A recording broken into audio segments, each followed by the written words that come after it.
বিশ্বজুড়ে মৃতের সংখ্যা 2.25 লাখ ছাড়ালো, আক্রান্ত 25 লাখের বেশি। কাল থেকেই মানবদেহে ভ্যাকসিন পরীক্ষা শুরু করবে যুক্তরাজ্য। করোনা চিকিৎসায় হাইড্রোক্সিক্লোরোকুইন এবং প্যাভিপিরাভির নিয়ে আশাবাদ, যাচাই বাছাই শেষে শিগগিরই সিদ্ধান্ত, বলছে ঔষধ প্রশাসন অধিদপ্তর। পরীক্ষা না হওয়ায় বাড়ছে সংক্রমণ, প্রতি 10 লাখে সুযোগ পাচ্ছে মাত্র 180 জন। বিপর্যয় ঠেকাতে সক্ষমতা বাড়ানোর তাগিদ বিশেষজ্ঞদের। দুঃসময়ে দেশ ও মানুষের পাশে নেই অধিকাংশ ধর্নাঢ্য ব্যবসায়ী ও অর্থ পাচারকারী, খোঁজ নেই বহু জনপ্রতিনিধির, সমালোচনা বিশিষ্টজনদের। ভয়াবহ সংকটে পোশাক খাত, দোষারোপ আর সিদ্ধান্তহীনতা থেকে বেরিয়ে আসার পরামর্শ, সুনির্দিষ্ট কর্মপরিকল্পনার তাগিদ বিশেষজ্ঞদের। চট্টগ্রাম বন্দর চালু থাকলেও নেই পর্যাপ্ত পরিবহন, পণ্য ডেলিভারিতেও ধীর গতি, ভয়াবহ হয়ে উঠেছে কন্টেইনার জট। এবং ক্রিকেটের ভবিষ্যৎ নির্ধারণে বসছে আইসিসির বিশেষ বৈঠক, আন্তর্জাতিক সূচি ও টি-20 বিশ্বকাপ নিয়ে আসতে পারে গুরুত্বপূর্ণ সিদ্ধান্ত।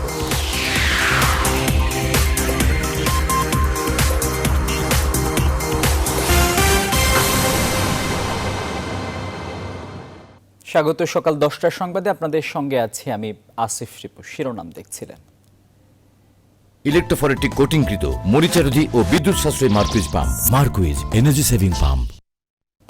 এবারে পুরো খবর। শুরুতেই স্যাভলন অ্যান্টিসেপটিক সোপের সৌজন্যে করোনা ভাইরাস পরিস্থিতি।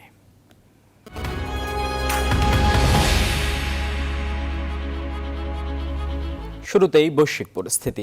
কোভিড-19 প্রাদুর্ভাবে বিশ্বজুড়ে এবার আক্রান্তের সংখ্যা 25 লাখ ছাড়ালো। এছাড়া গেল 24 ঘন্টায় নতুন করে 7,040 জনের মৃত্যুতে মোট মৃতের সংখ্যা এসে দাঁড়িয়েছে 1,77,000-এ। এর মধ্যে সংক্রমণের শীর্ষে থাকা যুক্তরাষ্ট্র গেল 24 ঘন্টায় সর্বোচ্চ মৃত্যু দেখল। মঙ্গলবার দেশটিতে নতুন করে প্রাণ হারিয়েছেন 2,800 মানুষ। আর নতুন করে 26,800 জন আক্রান্ত হওয়ায় সেখানে মোট সংক্রমণ হয়েছে 8,19,000-এর বেশি মানুষ। এছাড়া গেল কয়েকদিনে ফ্রান্স, স্পেন, ইতালি ও জার্মানিতে মৃতের হার কিছুটা কমলেও মঙ্গলবার আবার একটু বেড়েছে। ইতালি ও ফ্রান্সে 500-র বেশি মানুষের মৃত্যু ঘটেছে। আর ইউরোপের অন্যান্য দেশগুলোর তুলনায় যুক্তরাজ্যে মৃত্যু আক্রান্ত এখনও বেশি। ব্রিটেনের নতুন 828 জনের মৃত্যুতে মোট মৃতের সংখ্যা দাঁড়িয়েছে 17,300 জনে। এছাড়া মৃতের হার এখনও কিছুটা কম হলেও ব্যাপক হারে আক্রান্তের ঘটনা ঘটছে রাশিয়া, তুরস্ক, ব্রাজিলে। এছাড়া করোনা ভাইরাসের কারণে গোটা পৃথিবী ভয়াবহ এক দুর্ভিক্ষের ঝুঁকিতে রয়েছে বলে হুঁশিয়ারি দিয়েছে জাতিসংঘ। এদিকে ভাইরাস মোকাবেলার স্বার্থে যুক্তরাষ্ট্রের গ্রিন কার্ড বা স্থায়ী বসবাসে অভিবাসন ইচ্ছুকদের জন্য আগামী 60 দিনের জন্য আবেদন বাতিলের পরিকল্পনার কথা ঘোষণা দিয়েছেন প্রেসিডেন্ট ডোনাল্ড ট্রাম্প।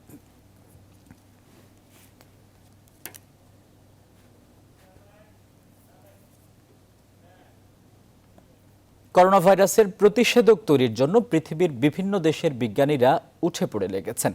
এর মধ্যে অক্সফোর্ড বিশ্ববিদ্যালয়ের গবেষকদের তৈরি করোনা ভাইরাসের টিকা আগামীকাল থেকেই মানবদেহে পরীক্ষামূলক প্রয়োগ করা শুরু হচ্ছে বলে জানিয়েছেন যুক্তরাজ্যের স্বাস্থ্যমন্ত্রী ম্যাট হ্যানকক।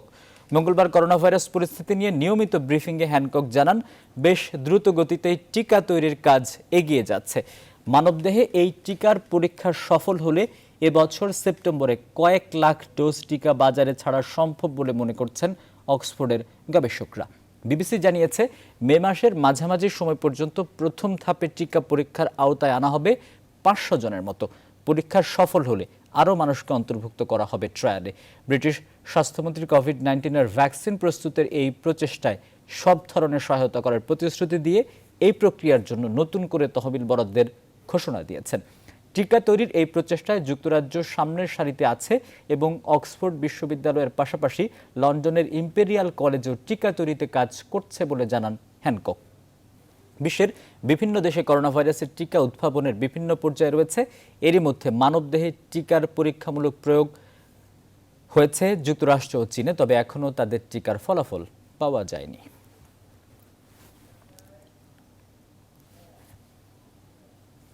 এবারে দেশের খবর।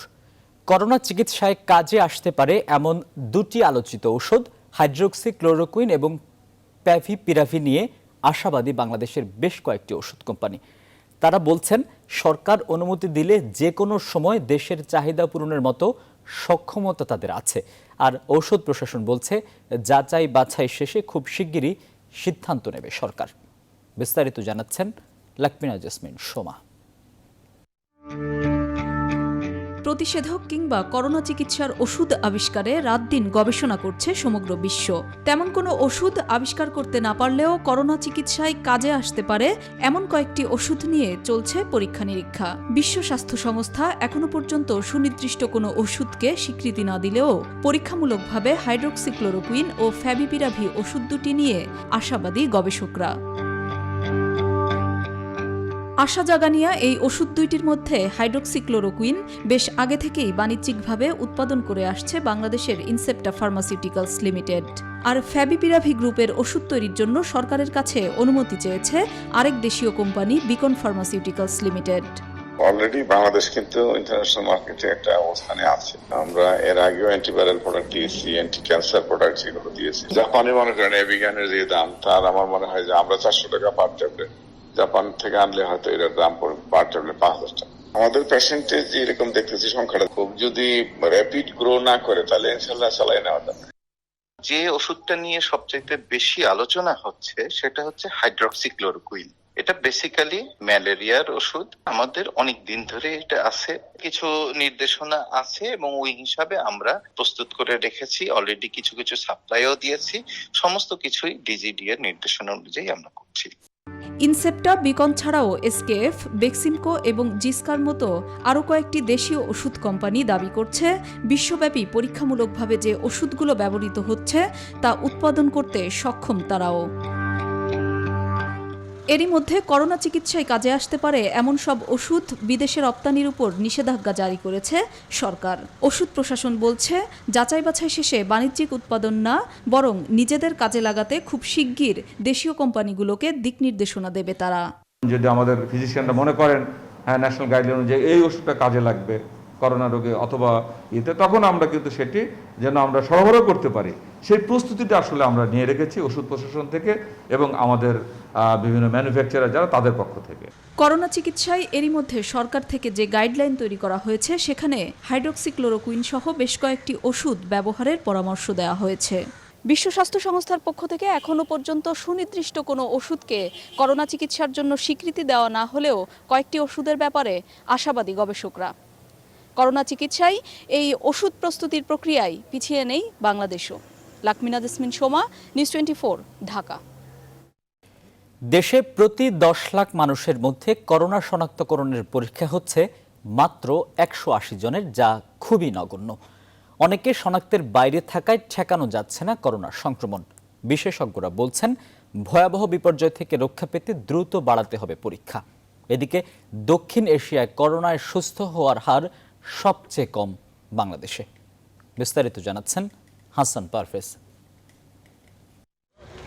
এপ্রিলের শুরু থেকে দেশে করোনায় শনাক্তের সংখ্যা বাড়ছে, কিন্তু সংক্রমণ বাড়তে থাকলেও একই হারে বাড়েনি পরীক্ষা। স্বাস্থ্য অধিদপ্তরের সবশেষ মঙ্গলবারের তথ্য অনুযায়ী দেশে প্রায় 30,000 নমুনা পরীক্ষা করা হয়েছে। দেশে এখন 19টি ল্যাবে পরীক্ষা হচ্ছে। প্রতিদিন 5,500 পরীক্ষা করার সক্ষমতা থাকলেও সেগুলো সর্বোচ্চ ব্যবহার করতে পারছে না সংশ্লিষ্টরা।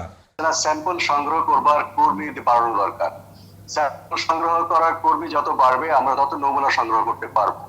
দ্বিতীয় হচ্ছে আমরা দেখছি যে বিভিন্ন জায়গায় সামাজিক হেনস্থা হওয়ার ভয়ে বেশ কিছু মানুষ তারা টেস্ট করতে যাচ্ছে না বা তারা চিকিৎসা করতে যাচ্ছে না, তারা লক্ষণ নিয়ে ঘরেই বসে আছে। করোনায় বেশি শনাক্ত হয়েছে বিশ্বের এমন দেশগুলোতে দেখা যাচ্ছে পরীক্ষার হার অনেক বেশি। প্রতি 10 লাখে গড়ে 15,000-এর বেশি পরীক্ষা করা হচ্ছে এসব দেশে। কিন্তু বাংলাদেশে পরীক্ষা করার হার হতাশাজনক। দক্ষিণ এশিয়ার দেশগুলোর মধ্যে বাংলাদেশে পরীক্ষার হার খুবই কম। মঙ্গলবার সন্ধ্যা 7টা পর্যন্ত ওয়ার্ল্ড ও মিটারসেট পরিসংখ্যানে দেখা যায় দেশে প্রতি 10 লাখ মানুষের মধ্যে গড়ে 180 জনের করোনা শনাক্তকরণের পরীক্ষা হচ্ছে। মোট জনসংখ্যার অনুপাতে যা একেবারেই কম। একটা পেশেন্টকে আমরা আইডেন্টিফাই করতে পারলাম না, আনআইডেন্টিফাইড পেশেন্ট থাকলো, সে কোথায় ছড়াচ্ছে সেটা তো আমরা বুঝতে পারবো না। তাকে পেলাম না, সে কাকে ছড়াচ্ছে তাও পেলাম না। তাহলে হঠাৎ তখন দেখা যাবে একটা জায়গায় অনেকগুলো পজিটিভ পেলাম। এই ঘটনা আমাদের ঘটতেছে। তো দক্ষিণ এশিয়ায় ক্ষতিগ্রস্ত দেশগুলোই দেখা যাচ্ছে সুস্থ হওয়ার হার বাংলাদেশে সবচেয়ে কম। যেখানে অন্য দেশগুলো 2 অঙ্কে থাকলেও বাংলাদেশে 1 অঙ্কে আটকে আছে। বিশেষজ্ঞরা বলছেন, করোনায় আক্রান্ত রোগীদের চিকিৎসায় আরও মনোযোগী হতে হবে। সুস্থ হওয়ার হার বাংলাদেশে কম মানে হলো যে মানুষগুলো ইনফেক্টেড হচ্ছে তাদের আমরা সুচিকিৎসা দিতে পারছি না। করোনায় আক্রান্ত রোগীদের যেসব স্বাস্থ্যকর্মী সেবা দিবে তাদের পর্যাপ্ত সুরক্ষা দিতে না পারলে সামনে পরিস্থিতি আরও খারাপ হওয়ার আশঙ্কা করছেন বিশেষজ্ঞরা। পিপি কোয়ালিটি নিশ্চিত করা। হাসান পারভেজ, নিউজ 24, ঢাকা। করোনা ভাইরাসের সাথে লড়তে পুরো দেশ যখন থমকে আছে দীর্ঘ সময়ের লকডাউনে, সেই দুর্দিনেও নিরন্ন মানুষের পাশে নেই দেশের অধিকাংশ ধনাঢ্য ব্যবসায়ী, এনজিও আর মোবাইল অপারেটররা। বিশ্লেষকরা বলছেন, দেশের সম্পদ দিয়ে ব্যবসা করে তারা ধনী হলেও তাদের মধ্যে দেশপ্রেম নেই মানুষের প্রতি ভালোবাসা। এই শ্রেণী দেশের ভবিষ্যৎ নিয়ে চিন্তিত নয়, বরং সম্পদ পাচারই তাদের উদ্দেশ্য। ফলে তদন্ত সাপেক্ষে তাদের বিরুদ্ধে কঠোর অবস্থান নিতে সরকারের প্রতি আহ্বান জানিয়েছেন বিশ্লেষকরা। আরও জানাচ্ছেন তানজির মেহেদি। নেই কাজ, নেই আয়, ফুরিয়েছে সঞ্চয়, ঘরবন্দি জীবন উনুনে হাড়ি চড়ে না। ফলে ক্ষুধার্ত মানুষ প্রাণনাশী করোনার প্রতিরোধ ভেঙে সামাজিক দূরত্বকে বৃদ্ধাঙ্গুলি দেখিয়ে নেমে এসেছেন রাস্তায়। দাবি দুবেলা দুমুঠো খাবার। সংকটকালে এসব নিরন্ন মানুষের পাশে যাদের থাকার কথা ছিল তাদের কারো দেখা নেই। উল্টো তৃণমূলের অনেক জনপ্রতিনিধি মেতেছেন ত্রাণ চুরির উৎসবে, আর কতিপয় সংসদ সদস্য আছেন পিনপতন নীরবতায়। আনুষ্ঠানিক দায়িত্ব না পেলেও ঢাকার নবনির্বাচিত 2 মেয়র কদিন আগে নগরীর অলিগলিতে হাঁক ডাক দিলেও এখন তাদের সারা শব্দ নেই। ধনী লোকরা তো আমাদের দেশে এই যে ধন সম্পদ যেটা সংগ্রহ করছে সেটা পরিশ্রম না করে করেছে। তারা যে মেহনতি মানুষ, তাদের যে দুঃখ কষ্ট সেইটা বোঝে না। এই আমাদের ধনী শ্রেণীর লোকরা বাংলাদেশের কোনো ভবিষ্যৎ আছে বলেই মনে করে না, কিন্তু এখান থেকে যতটা পারা যায় সম্পদ পাচার করতে চায়। বিভিন্ন সময় পরামর্শ নিয়ে হাজির হলেও এই বৈশ্বিক দুর্যোগে নিশ্চুপ বেশিরভাগ বেসরকারি উন্নয়ন সংস্থা। সামর্থ্য থাকলেও সহযোগিতার হাত বাড়াচ্ছেন না তারা। এই সব ব্যক্তিদের প্রায় বেশিরভাগই কিন্তু ব্যাংক লুটেরা, তাদের বিরুদ্ধে সেই ঋণ খেলাপির মামলাগুলো ত্বরান্বিত করা। এদের অনেকেই ইনকাম ট্যাক্স ঠিক মতো দিচ্ছে না, তাদের সেই ইনকাম ট্যাক্সের ব্যাপারে তদন্ত করা। দুদকের দায়িত্ব হবে তাদের সম্পদের হিসাব গ্রহণ করা, বেশি আয়ের মানুষের উপর একটি ইমার্জেন্সি ট্যাক্স আরোপণ করা। সমাজের ধনী আর বড় বড় ব্যবসায়ীরাও কেমন যেন হাত গুটিয়ে বসে আছেন, যেন এই দুর্যোগে কারো কিছু করার নেই।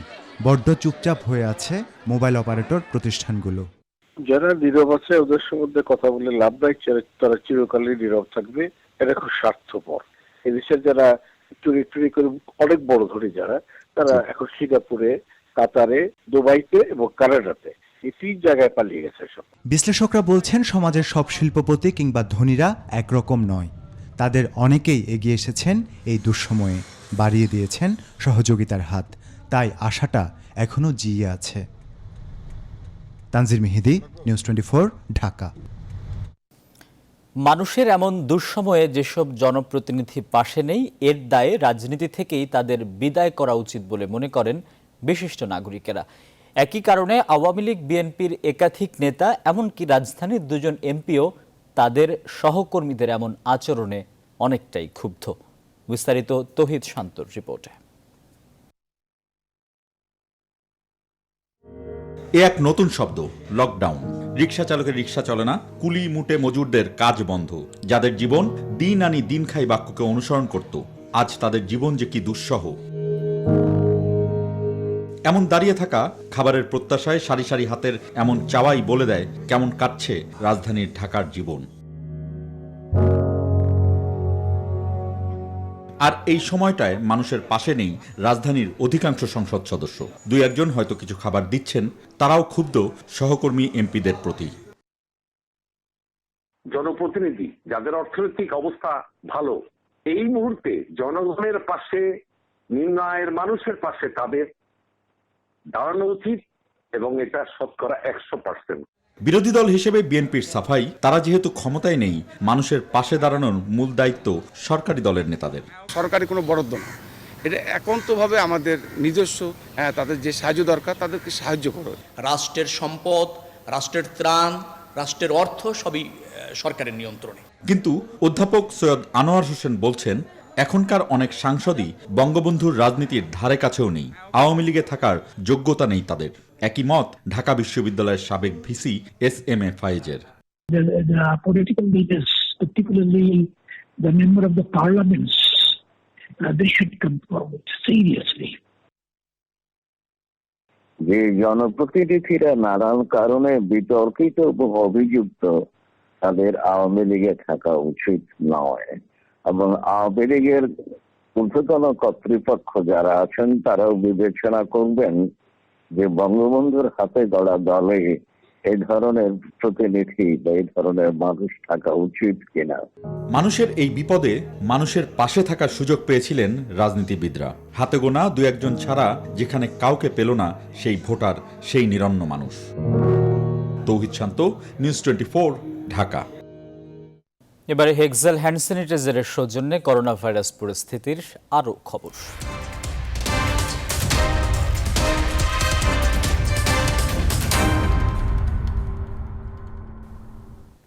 দর্শক, আপনারা জানেন করোনা ভাইরাসের সংক্রমণ রোধে দেশের বেশিরভাগ জেলা এখন লকডাউনের আওতায়। সারা দেশের সার্বিক চিত্র আপনাদেরকে জানাতে চাই। সহকর্মীরা আমাদের সঙ্গে যুক্ত হবেন। চট্টগ্রাম থেকে ফাতেমা জান্নাত মুমু, যশোর থেকে রিপন হোসেন, সিরাজগঞ্জ থেকে আব্দুস সামাদ সাহেব এবং সাভার থেকে যুক্ত হবেন সহকর্মী নাজমুল হুদা। আমি সবাইকেই দেখতে পাচ্ছি। আমরা শুরুতেই চট্টগ্রামে যাব। ফাতেমা জান্নাত মুমু আছেন আমাদের সঙ্গে। মুমু, বন্দরনগরী চট্টগ্রামের লকডাউনের চিত্র একটু জানাবেন। ধীরে ধীরে চট্টগ্রামে সংক্রমণ বাড়ছে, প্রতিরোধে যেই লকডাউন এটি আসলে কতটুকু কার্যকর হচ্ছে বা মানুষ কতটুকু মানছেন?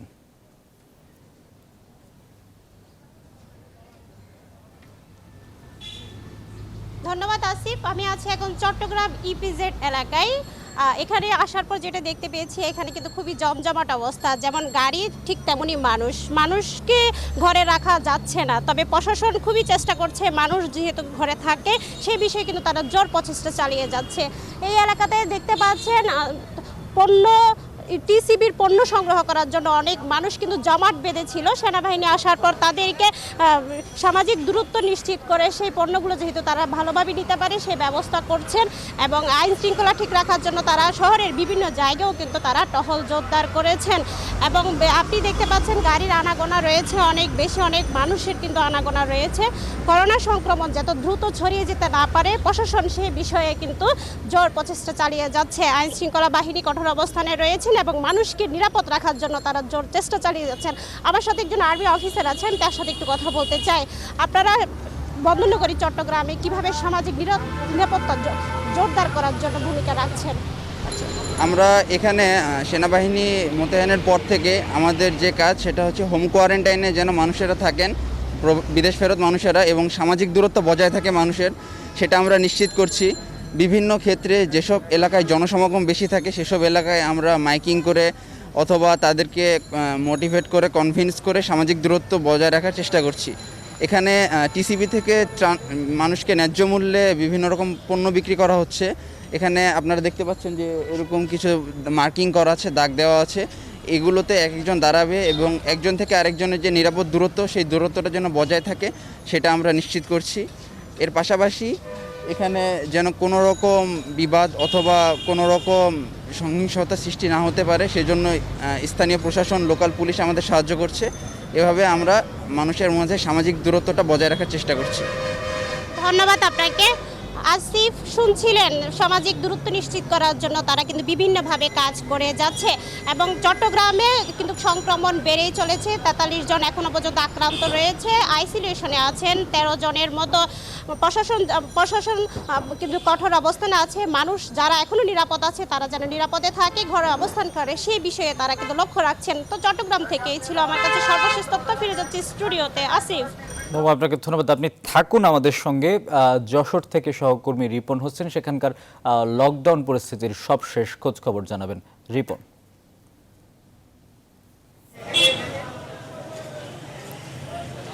ধন্যবাদ আপনাকে। দিন যত গড়াচ্ছে কিন্তু মানুষের যে রোগের আক্রান্ত সংখ্যা কিন্তু বাড়ছে।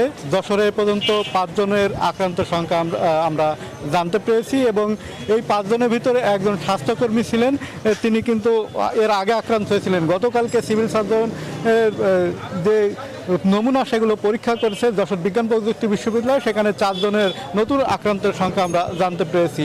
তো বাজারে রয়েছে আমি যশোর বড় বাজারে, এখানে সার্বিক চিত্র আপনাকে যদি একটু দেখাই ক্যামেরার চোখ দিয়ে, এখানে কিন্তু মানুষের উপচে পড়া ভিড় রয়েছে। কারণে অকারণে কিন্তু তারা এখানে আসছেন এবং প্রশাসনের কোনো কথা কিন্তু তারা মানছেন না। তবে প্রশাসনের পক্ষ থেকেও যে খুব বেশি চাপ সৃষ্টি করা সেটা কিন্তু আমরা লক্ষ্য করতে পারিনি। যদি আপনাকে জানিয়ে রাখি যশোর বিজ্ঞান প্রযুক্তি বিশ্ববিদ্যালয় গত 24 ঘন্টায় যে নমুনাগুলো পরীক্ষা করা হয়েছে তার মধ্যে যশোর অঞ্চলে প্রায় 7টি জেলায় এই পরীক্ষা করা হচ্ছে, তার ভিতরে 13টি নমুনা কিন্তু পজিটিভ আসছে। অর্থাৎ দিন গেলে কিন্তু ভয়াবহতা বাড়ছে। তবে মানুষের বাজারে উপস্থিতি, শহরে উপস্থিতি কিন্তু দিন গেলে আরও বাড়ছে। তারা ঘরে থাকছে না, কারণে অকারণে কিন্তু তারা শহরে আসছেন এবং কেনাকাটা বিভিন্ন প্রয়োজন অপ্রয়োজনেও কিন্তু তারা আসছেন। তবে সবচেয়ে বড় কথা হচ্ছে যে এখানে এই ছিল এখান থেকে আমার কাছে সর্বশেষ জাস্টিস স্টুডিওতে। রিপন, আপনাকে ধন্যবাদ। আপনি থাকুন আমাদের সঙ্গে, সাভারে যাব। নাজমুল, আশা করছি শুনতে পাচ্ছেন। রিপনের ছবিতে যেমনটা দেখছিলাম, লকডাউন একরকম উপেক্ষিত। সাভার থেকে আপনার কাছে কি খবর আছে?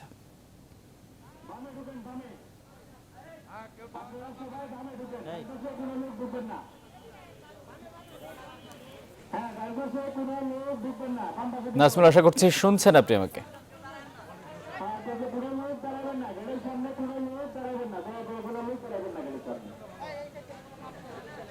ধন্যবাদ আসিফ। আমি এই মুহূর্তে রয়েছি আশুলিয়ার একটি বাজারে। সেখানে কিন্তু সকাল থেকেই মানুষের যে উপচে পড়া ভিড় এবং একজনের সঙ্গে আরেকজন সঙ্গে করে নিয়ে আসে বাজার। এবং এই যে বাজারটা আপনি দেখছেন যে এখানে কিন্তু আইন শৃঙ্খলা বাহিনী রয়েছে এবং যে এই যে করোনা যে ভাইরাসের কারণে সামাজিক যে দূরত্ব সেটা কিন্তু অনেকটাই মানছে কি মানছে না সেটার জন্য কিন্তু এখানে আইন শৃঙ্খলা বাহিনী আপনি দেখছেন যে সর্বক্ষণিক আইন শৃঙ্খলা বাহিনী রয়েছে। পাশাপাশি এখানে যারা একটি ভলেন্টিয়ার স্বেচ্ছাসেবক লীগের একটি দল তারা কাজ করছে এবং তারা কিন্তু জীবাণুনাশক ওষুধ ছিটাচ্ছে। এখান থেকে যে সামাজিক দূরত্ব সেটা কিন্তু তারা মেনছে। আপনার সাথে একটু কথা বলি, আপনি তো এখানকার জনপ্রতিনিধি, কি দেখছেন এই মুহূর্তে আসলে কতটুকু সামাজিক দূরত্ব বজায় রেখে কাজ করছে? হ্যাঁ, আমরা সামাজিক দূরত্ব বজায় রেখে কাজ করতেছি। আমাদের অনেক ভলেন্টিয়ার দেওয়া আছে, আইন শৃঙ্খলা বাহিনীর লোক আছে।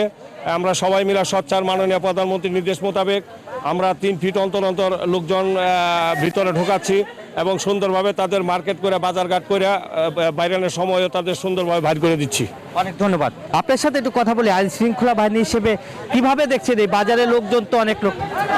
আমি এটা ইকরামুল হক, আমি জঙ্গীয় সহ আশুলিয়া।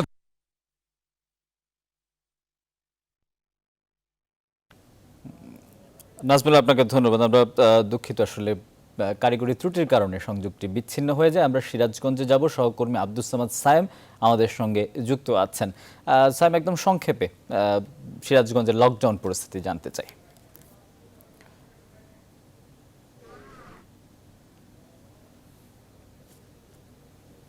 করোনা পরিস্থিতি সংক্রমণের জন্য বাংলাদেশকে ঝুঁকিপূর্ণ ঘোষণা করা হলো। সিরাজগঞ্জের যে সাধারণ মানুষ তারা কিন্তু এখনও ঘর থেকে বের হচ্ছে। তারা কিন্তু আগের মতোই যে রাস্তাঘাটে এবং বাজার কিন্তু করছে এবং যে সামাজিক দূরত্ব সেটা কিন্তু মানা হচ্ছে না। তারা কিন্তু গায়ে গা লাগিয়ে হাতে হাত রেখে কিন্তু তারা আসলে চলাফেরা করছে। এতে কিন্তু করোনার ঝুঁকিপূর্ণ রয়েছে। এছাড়া আমরা যে গ্রাম অঞ্চলে গিয়েছি, গতকাল আমি পিপুলবাড়িয়া বাজারে গেছিলাম, সেখানে কিন্তু প্রত্যেকটা দোকানই আমরা খোলা দেখেছি এবং যে নিয়মিত যে বেচাকেনা সেরকমই কিন্তু বেচাকেনা হয়েছে, যে কারণে কিন্তু করোনার ঝুঁকি সিরাজগঞ্জে রয়েছে। ইতিমধ্যে সিরাজগঞ্জে কিন্তু বেলকুচিতে একজন এবং চৌহাল উল্লাপাড়াতে একজন করোনায় আক্রান্ত হয়েছে, যে কারণে উল্লাপাড়াকে লকডাউন করা হলেও কিন্তু সাধারণ মানুষ এখনও ঘর থেকে বের হচ্ছে আমরা যতটুকু জানতে পেরেছি।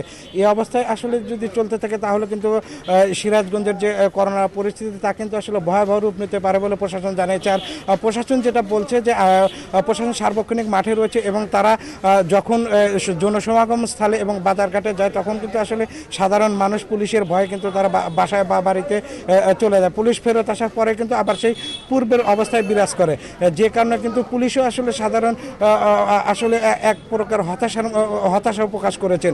তারা কিন্তু বলেছেন যে জনগণ আসলে সচেতন না হয়ে পুলিশের সাথে যেন চোর পুলিশ খেলছে এমনটাই কিন্তু আসলে মনে হচ্ছে। তারপরেও পুলিশ বাহিনী এবং জেলা প্রশাসন থেকে যারা অহেতুক বাইরে ঘোরাফেরা করে বিনা কারণে নানা অজুহাতে তাদেরকে কিন্তু আসলে অর্থদণ্ড দেওয়া হচ্ছে। তারপরেও কিন্তু আসলে সাধারণ মানুষ কিন্তু সেই যে সচেতনতা সেটা কিন্তু আসলে তারা মানতে চাচ্ছে না। আবার অনেকে কিন্তু আসলে পেটের তাগিদে রয়েছে, তারাও কিন্তু আসলে ঘর থেকে বের হচ্ছে, যে কারণে কিন্তু আসলে এই করোনা সংক্রমণের যে ঝুঁকি সে ঝুঁকি কিন্তু আসলে থেকেই যাচ্ছে। তো এছাড়াও যে গ্রাম অঞ্চলের বিশেষ করে যে রাস্তাগুলো আছে বাজারঘাট আছে সেখানে কিন্তু আরও করুণ পরিস্থিতি। সব মিলে আসলে প্রশাসন এবং সচেতন মানুষের যেটা দাবি সাধারণ মানুষ এই সংক্রমণ প্রতিরোধে মানুষ যেন ঘরে থাকে এবং সামাজিক দূরত্ব বজায় রেখে এবং বাংলাদেশে করোনা সংক্রমণ হাতে। সাইম, আপনাকে ধন্যবাদ যুক্ত হওয়ার জন্য। রংপুর থেকে রেজাউল করিম মানিক আমাদের সঙ্গে যুক্ত হয়েছেন। মানিক, দেশের বিভিন্ন জায়গায় করোনা ভাইরাসের কারণে সাধারণ চিকিৎসা সেবাও ব্যাহত হচ্ছে, রংপুরের কি অবস্থা দেখছেন?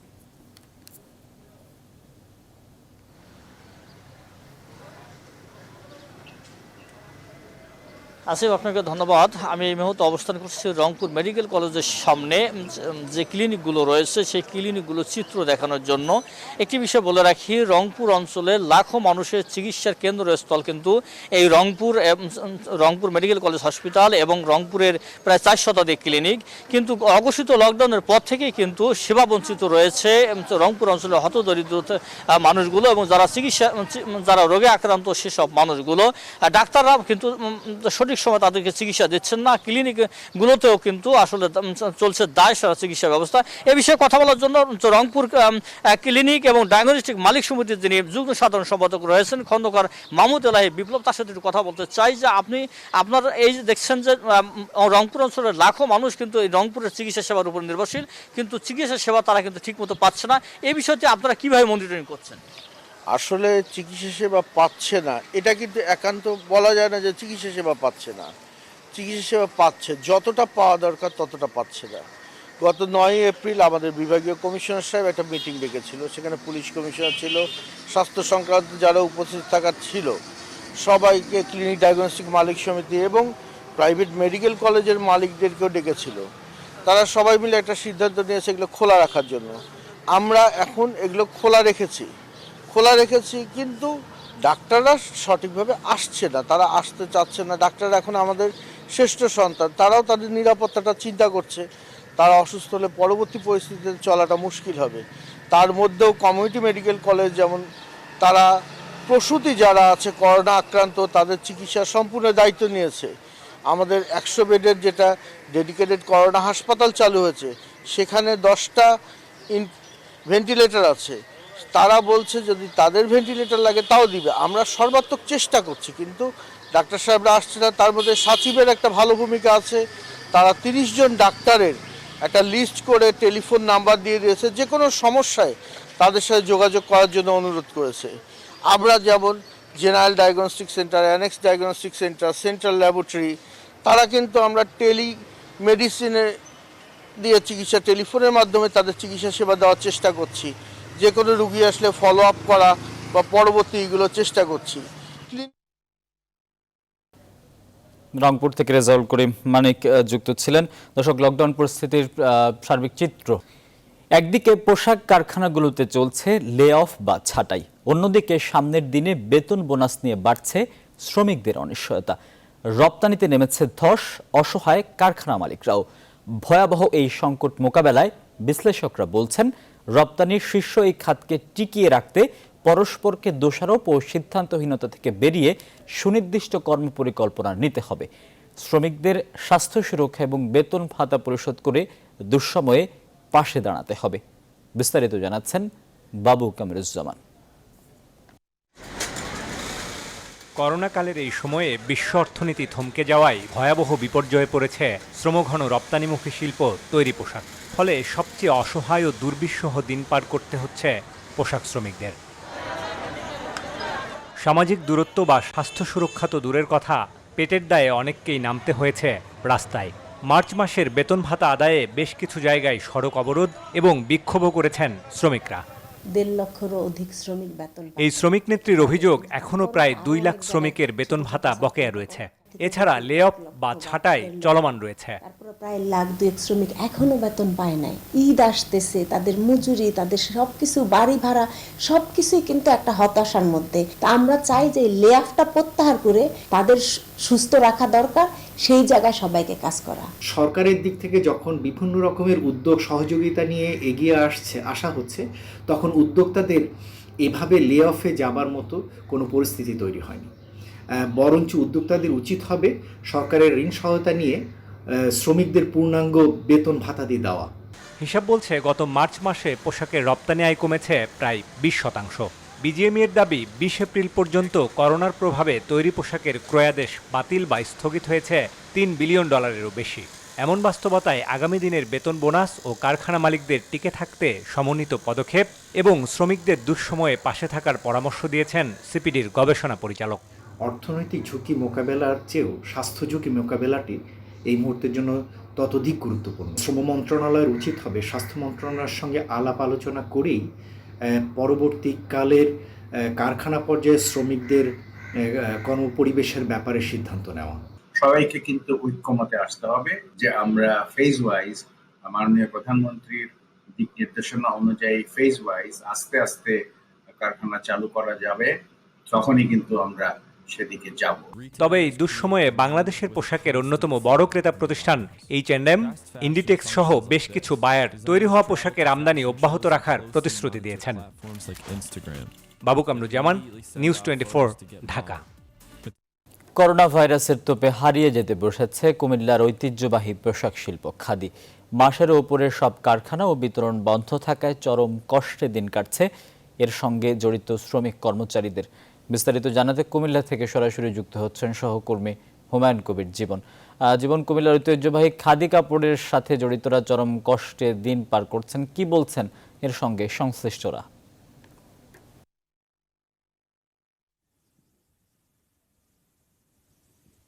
জি আসিফ, আপনাকে ধন্যবাদ। আপনি যেমনটি বলছিলেন যে কুমিল্লার ঐতিহ্যবাহী খাদি শিল্প প্রায়ই ধ্বংসের পথে। করোনা ভাইরাস প্রভাব পরিস্থিতির কারণে কুমিল্লার ঐতিহ্যবাহী খাদি শিল্পটির সাথে যারা জড়িত রয়েছেন, যে শ্রমিক এবং মালিক, তারা আসলে খুবই কষ্টের মধ্যে দিয়ে দিন পার করছেন এবং হতাশার মধ্যে দিয়ে তারা দিন কাটাচ্ছেন। আমরা এখানে এসে যেটি জানতে পেরেছি যে কুমিল্লার শত শত খাদি দোকান রয়েছে, সেই সকল জায়গায় সেই সকল ব্যবসায়ীরা খুবই ক্ষতির মুখে সম্মুখীন হয়েছেন এবং তারা বলছেন যে এই ক্ষতিপূরণ কীভাবে তারা ভেবে পাচ্ছেন না। আমরা কথা বলতে চাচ্ছি যে কুমিল্লা খাদিঘরের স্বত্বাধিকারী ক্লান্তি রাহা, আপনার কাছ থেকে জানতে চাইতে আপনাদের দিনকাল কেমন যাচ্ছে, শ্রমিকদের কি অবস্থা, আপনাদের কি অবস্থা? পরিষ্কার কথা হলো যে আমরা এখন আমাদের বৎসরে দুইটাই থাকে, উৎসব থাকে, একটা হলো পয়লা বৈশাখ আর একটা হলো ঈদ। সুতরাং পয়লা বৈশাখের মাল আমরা দেখেন সব সুবাকিতে পড়ে আছে কোনো অবিকৃত অবস্থায়, ঠিক তেমনি ঈদের জন্য আমরা যে মাল তৈরি করেছিলাম, কারণ ঈদে তো একদিন তৈরি হয় না, অন্তত 6 মাস 8 মাস আগের থেকে আমাদের প্রিপারেশন নিতে হয়, দেখেন সব পড়ে আছে মাল। আমরা যে কী করা এই অবিকৃত মাল নিয়ে কি করব, কোথায় আমরা জানাস দিব, কিভাবে আমরা এই ব্যবসা প্রতিষ্ঠান পুনরায় আমরা শুরু করব, এই শিল্পকে আবার বাঁচিয়ে রাখবো, আমরা কিছুই ভাবতে পারছি না। আমরা সত্যি কথা বলতে কি এখন আমরা মানে কিংকর্তব্য বিমূঢ় হয়ে গেছে।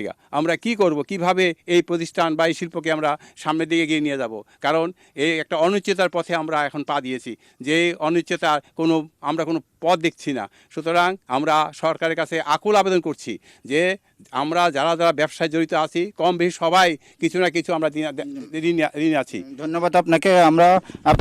আপনি শুনছিলেন যে কুমিল্লার খাদিঘরের স্বত্বাধিকারী ক্লান্তি রাহা, তিনি জানাচ্ছিলেন এই করোনা ভাইরাস প্রভাব পরিস্থিতির কারণ তাদের খাদি শিল্প যে প্রায় ধ্বংসের পথে। তো সব মিলেই আসলে খাদি শিল্পের শ্রমিক এবং মালিকরা তারা ভালো নেই। তো এই ছিল আমার কাছে সর্বশেষ। আমি স্টুডিওতে ফিরে যাচ্ছি আসিফের কাছে। জীবন, আপনাকে ধন্যবাদ। এবারে ফার্স্ট সিকিউরিটি ইসলামী ব্যাংক অর্থ বাণিজ্যের সংবাদ।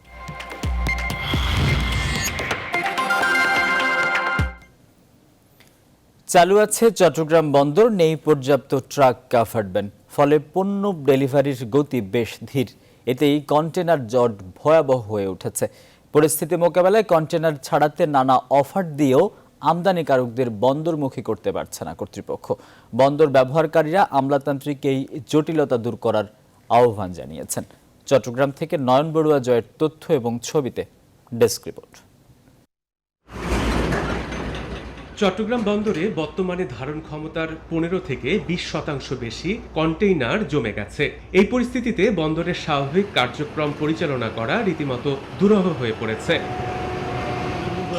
প্রতিদিন 4000 কন্টেইনার জাহাজ নামলে ছাড়া হচ্ছে 500-র মতো কন্টেইনার। আজকে মাত্র 500 থেকে 600 কন্টেইনারের অ্যাসাইনমেন্ট আছে, যেখানে আমরা নর্মাল ডেতে 3000, 3500, 4000 পর্যন্ত টিউজ ডেলিভারি যায়। চট্টগ্রাম বন্দরের বহির্নোঙরে স্বাভাবিক সময়ে পণ্য খালাসের জন্য অপেক্ষমান জাহাজের সংখ্যা থাকে সর্বোচ্চ 5 থেকে 7টি। তবে এখন বন্দরের বহির্নোঙরে অপেক্ষমান কন্টেইনার জাহাজের সংখ্যা 25টির চেয়েও বেশি। সারা দেশে অঘোষিত লকডাউনে থাকায় পণ্য খালাস কম হচ্ছে। আমাদের কন্টেইনার যে ধারণ ক্ষমতা তার থেকে আরও ধরেন 15-20% বেশি আছে। স্বাভাবিক কার্যক্রম করার মতো পরিস্থিতি বন্দরে এখন নাই। তবে বন্দর ব্যবহারকারীরা বলছেন শুধু বন্দর খোলা রাখলে হবে না, দরকার ব্যবসায়ীদের কার্যক্রম পুরোদমে চালু রাখা। চট্টগ্রাম বন্দর যদি কাজ করে থাকে, কিন্তু অন্যান্য ডিপার্টমেন্টগুলো সঠিক সময়ে সঠিকভাবে কাজ করতে পারে না। বোর্ডের অ্যাক্টিভিটি যদি বন্ধ হয়ে যায় তাহলে দেশের টোটাল অর্থনীতি কলাপস হয়ে যাবে। অন্যদিকে করোনার এই লকডাউনের মধ্যেও স্বাভাবিক রয়েছে আমদানি রপ্তানি কার্যক্রম, জানালেন কাস্টমস কমিশনার। আমরা চালু রেখেছি আমদানি এবং রপ্তানি দুটোই। যদি ট্রান্সপোর্ট এবং লেবারটা অ্যাভেলেবল হতো তাহলে হয়তো ক্লিয়ারেন্স আর একটু বাড়ত। তবে এই সমস্যার সমাধানে সমন্বয়ের কোনো বিকল্প নেই বলে মনে করছেন বন্দর সংশ্লিষ্টরা। Desk report, news 24। এবারে খেলার খবর। করোনা ভাইরাস মহামারীতে থমকে গেছে বিশ্ব ক্রীড়াঙ্গন। স্থবির হয়ে পড়েছে বিশ্বের অন্যতম জনপ্রিয় খেলা ক্রিকেটের সব কার্যক্রম। করোনার থাবা কাটিয়ে আবার কখন শুরু হবে ক্রিকেট, তার নির্ধারণে বৃহস্পতিবার বৈঠকে বসছে ক্রিকেটের সর্বোচ্চ সংস্থা আইসিসি। তবে করোনা পরিস্থিতি ভয়াল রূপ নেয় বৈঠক হবে টেলিকনফারেন্সের মাধ্যমে। 12টি পূর্ণ সদস্য, 3টি সহযোগী সদস্য দেশ থেকে প্রধান নির্বাহীরা বৈঠকে যোগ দেবেন। স্থবির হয়ে যাওয়া আন্তর্জাতিক সূচি ও অক্টোবরে হতে যাওয়া টি-20 বিশ্বকাপের ভবিষ্যৎ নির্ধারণ সহ ক্রিকেটের সার্বিক অবস্থা যাচাইয়ে এই জরুরি বৈঠক ডেকেছে আইসিসি। আর এই ছিল এখনকার আয়োজন। সঙ্গে থাকার জন্য ধন্যবাদ।